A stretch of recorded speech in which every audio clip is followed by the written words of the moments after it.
BLM, Kerala, Tamil Nadu, Pondicherry.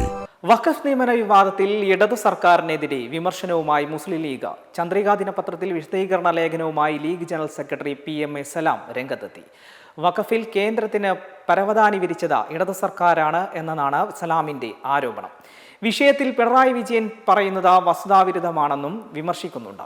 കേന്ദ്രം വഖഫ് ഭേദഗതി നിയമം പാസാക്കുന്നതിന് മുൻപ് തന്നെ വഖഫ് നിയമനങ്ങൾ PSCക്ക് വിട്ട് ഇടതു സർക്കാർ വിശ്വാസികളെ വഞ്ചിച്ചു. ലീഗിന്റെ നിരന്തര പോരാട്ടമാണ് അത് പിൻവലിക്കാൻ സർക്കാരിനെ നിർബന്ധിതരാക്കിയതെന്നും ലേഖനത്തിൽ ആരോപിക്കുന്നുണ്ട്. വഖഫ് ഭേദഗതി നിയമനത്തിനെതിരെ മുസ്ലിം ലീഗ് പാർലമെന്റിന്റെ ഇരു സഭകളിലും ശബ്ദമുയർത്തി. എന്നാൽ 2026 ഫെബ്രുവരി 4 വഖഫ് ബോർഡ് പുനഃസംഘടിപ്പിക്കാൻ മുഴുവൻ അംഗങ്ങളെയും സർക്കാർ നോമിനേറ്റ് ചെയ്തു. ഇത് കേന്ദ്ര നിയമം പിൻപറ്റിയെന്നാണ് സലാം ഉയർത്തുന്ന ആരോപണം. കേന്ദ്രത്തെ ചാണായി പിന്തുടരാനാണ് ഇടത് സർക്കാർ ശ്രമിച്ചതെന്നാണ് വിമർശനം. അമുസ്ലിം അംഗങ്ങളെ ഉൾപ്പെടുത്തില്ലെന്ന് മുൻ സർക്കാർ പറഞ്ഞിട്ടില്ലെന്നും പിന്നീട് ഉൾപ്പെടുത്താം എന്നാണ് പറഞ്ഞതെന്നും ലേഖനത്തിൽ പറയുന്നു. വിഷയത്തിൽ നിലവിലുള്ള 4 കേസുകളും ഒരുമിച്ച് പരിഗണിച്ചാണ് കോടതി വാദം ആരംഭിച്ചത്. ഇതര മതസ്ഥരെ ബോർഡിൽ ഉൾപ്പെടുത്തണമെന്ന് ഇപ്പോഴത്തെ സർക്കാർ കോടതിയിൽ അറിയിച്ചിട്ടില്ലെന്നും ലേഖനത്തിൽ പറയുന്നു. ഇടത് സർക്കാരിന്റെ വഖഫ് ബോർഡ് രൂപീകരണം സാങ്കേതികവും നിയമപരവുമായ വ്യവസ്ഥകൾ പാലിച്ചില്ലെന്നും വിമർശനമുണ്ട്. അത് പരിശോധിക്കാം എന്ന് സർക്കാർ കോടതിയിൽ പറഞ്ഞിട്ടുണ്ട്. അല്ലാതെ 2 അമുസ്ലിങ്ങളെ നിയമിക്കണമെന്ന് കോടതിയിൽ പറഞ്ഞിട്ടില്ലെന്നാണ് വിശദീകരണം.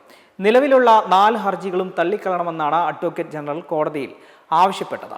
എവിടെയും കക്ഷി ചേരുന്ന നിലപാടല്ല സർക്കാർ സ്വീകരിച്ചത്. രാജ്യത്തെ നീതിന്യായ വ്യവസ്ഥ അനുസരിച്ചായിരിക്കും കേരള സർക്കാർ ഇതിൽ തീരുമാനങ്ങൾ കൈക്കൊള്ളുക എന്നും PMA സലാം വിശദീകരിക്കുന്നു.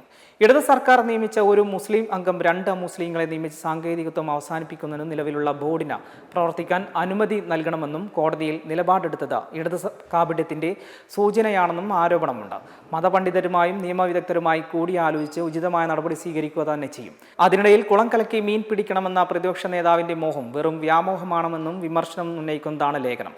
ആരാണ് കേന്ദ്രത്തിന് ചൂട്ടുപിടിച്ചതെന്ന് ജനത്തിന് അറിയാമെന്നും സ്വന്തം ഘടകകക്ഷിയെ പോലും ഇരുട്ടിൽ നിർത്തിയാണ് LDF സർക്കാർ PM ശ്രീയിൽ ഒപ്പുവെച്ചതെന്നും PMA സലാം ആരോപിക്കുന്നുണ്ട്.